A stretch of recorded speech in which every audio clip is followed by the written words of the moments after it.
This time it's 5 classic British sporting 350s of the 1960s.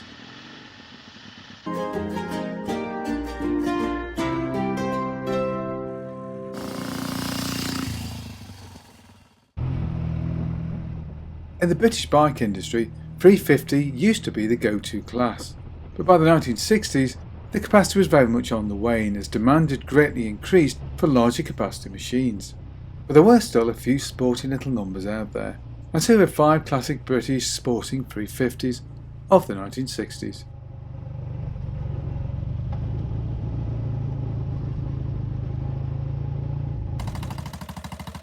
BSA B40. BSA's B40 essentially started life as the early 250 C15. This all-new unit construction motor had been introduced to replace the old C12 and C11 models.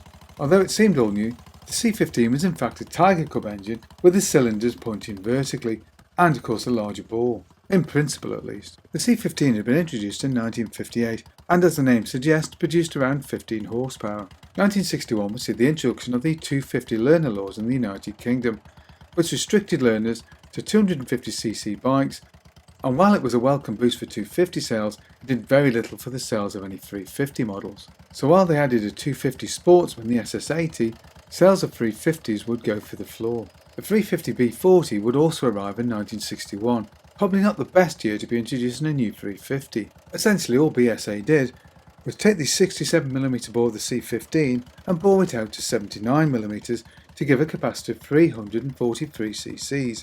Fortunately, the flimsy bottom end of the C15 was beefed up considerably. The standard B40 Star produced around 21 horsepower and had a comfortable cruising speed of 50 to 55 miles an hour, with a top speed of around 75, so in reality was only slightly quicker than the C15. Although of course mid-range punch was much better. 1962 would see a beefing up of the bottom end still further with the introduction of roller bearings. And the year would also see the introduction of the Sports Star SS90. This had a raised compressor of 8.75 to 1, larger valves and a bigger carburettor. Peak power was a claimed 24 horsepower at 7,000 RPM. Sales of even this model were slow. Fortunately, the company would have far more success selling the machine to various militaries, with around 3,000 machines being supplied to the British military alone, and the Danish army would order an initial fleet of around 400 machines to replace their fleet of Nimbuses, although ultimately this order would grow to around 1,100 units. WDs would also be sold to the militaries of Australia and Jordan, and while the sportier models of the B40 would not be successful on the road, off-road it was somewhat different, with the B40 being converted into a successful trials machine and also finding some success in motocross, where the engine would essentially evolve into the B44 Victor and later the B50. The Triumph Tiger 90. The original Tiger 90 was a 500cc single-cylinder unit introduced by Triumph in the late 30s. The original design was done by Val Page, but the Tiger 90 name and the restyling job was really the work of Edward Turner, a man who had a great talent for styling. The Tiger 90 was a fine machine, but it would not reappear after the Second World War, as the company decided to concentrate its efforts on its parallel twins and would produce very few singles in the post-war era. Fast forward to 1957, and Triumph would introduce their unit construction 3TA model, also called the 21 in some markets, because it celebrated the 25th anniversary of the Triumph Engineering Company, but also because the engine was 21 cubic inches. Unusually for the 350 market, the 3TA of course had a parallel twin engine of 349cc, although it was a fairly modest tourer, only made around 18.5 horsepower for about 75 miles an hour top speed. Another unusual feature was the rather bulbous bodywork and the machine's use of fairly small wheels, and the bike was often advertised as a machine with one wheel in the future, although many were not completely convinced of this, and were even less convinced by the swan neck frame that actually used the fuel tank as a stress member. However, 1962 would see Triumph's range hotted up considerably with the introduction of the Tiger 90, which was essentially a Tiger 100 unit model sleeved down to 350cc. The Tiger 90 ran a bore and stroke of 58.3 by 65.5 to give a capacity of 349cc. Compression ratio was 9.5 to 1 and peak power was stated at 27 horsepower. To improve the frame's rigidity, a brace was added to that swan neck, and there would later be improved brakes and suspension, and by the mid-60s 12-volt electrics too. But the bike was never really a strong seller, as it was deleted from the range in 1968. But as a footnote, the Tiger 90 was also Deb's first big bike, and one of her favourite motorcycles of all time. The Norton Navigator. Norton's 350 Navigator had in fact started life as the 250 Jubilee, a machine which was named to commemorate Norton's Diamond Jubilee. And while that's all well and good, is Jubilee really a cool name for a motorcycle? And as Albert Burrs Hopwood, the Jubilee was Norton's first unit construction engine, and was unique amongst British 4-stroke 250s in running a parallel twin engine. So was without a doubt one of the best sounding 250s on the market at the time. But there was just no getting away from the fact that the Jubilee was something of a disappointment. Just 16 horsepower at 7,750 RPM and very little torque at lower RPMs made for a bike that wasn't actually much fun to ride, and nor was it particularly reliable. But on the bright side, the handling wasn't too bad, especially when you consider that this bulky 4-stroke had been shoved into a chassis designed for a lightweight Piatti 2-stroke. But with just 5,000 units sold, the Jubilee can only be considered as something of a sales flop. So what better way to recoup some of those development costs than enlarge the engine out to 350cc, and thus create an all-new model which Norton christened the Navigator, which was first shown at the Earls Court in 1960. Norton would increase both the bore and stroke of the engine to 63 by 56, giving a new capacity of 349cc. And while mid-range torque was much improved, peak power had climbed to just 22 horsepower for a top speed of just over 80 miles an hour. On release, the Navigator still made use of the enclosed bodywork of the Jubilee, but from 63 onwards, the bike reverted to more conventional styling. One interesting footnote to the story was the Electra, with its engine bored out to 383cc, bar end indicators and an electric start.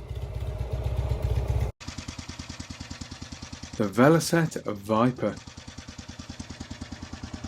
Velocette's high-cam single had first appeared in the 1930s in 250 form, but the engine was soon enlarged out to 350 and then 500 to create the MAC or MAC and the MSS. Although post-war only the 350 and the 500 would restart production, and these would run alongside the sporty KSS overhead cam motor. When production of the KSS ceased, largely due to the expense of producing the thing, Velocette reasoned that their high-cam engine, which was very capable of revving and was very tunable, would make an excellent replacement. And so in 1955, the company would introduce sporty versions of both their 500 and 350cc overhead valve engines. These would be the Venom 500 and the Viper 350. The Viper ran a bore and stroke of 72 by 86 to give a capacity of 349cc. Compression ratio was 8:1, and the engine produced a claimed 28 horsepower at 7,000 RPM, and performance as tested was around 91 miles an hour. In an effort to make the 1930s engine look a touch more modern, a partial enclosure was used at the bottom end, but this was never popular and was removed by many owners.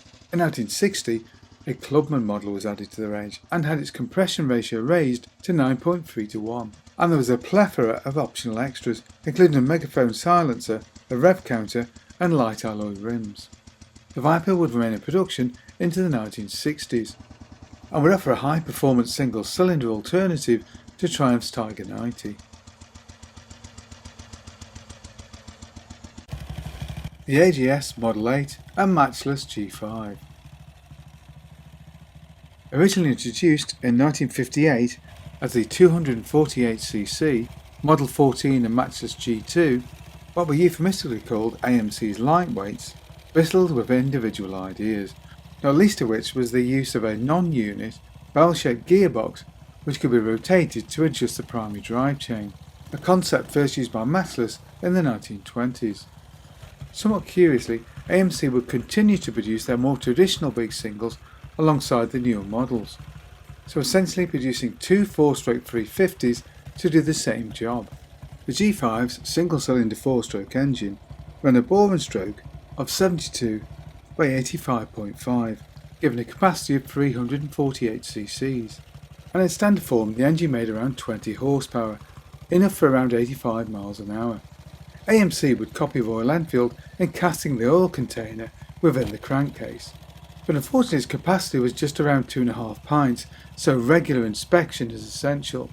And the Owners Club recommend regular oil changes, so every 2,000 miles or even less is advisable. On the bright side, the performance of the machine, despite the somewhat dowdy reputation of AMC, is rather good, especially for the CSR models, and the bike has a reputation as a fine handler.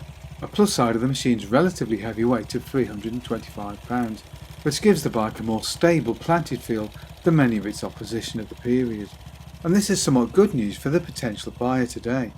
The machines don't have the glamorous reputation of some of their contemporaries, and this means that prices can be pretty reasonable, and the performance of the CSR models is likely to be better than you'd expect. What other bikes or collections of bikes would you like to see us cover in a future video? Maybe you've got a bike we can use for a test ride. Either way, get in touch below. Hope you enjoyed that video. If you did, don't forget to like and subscribe, and of course, thank you very much for watching.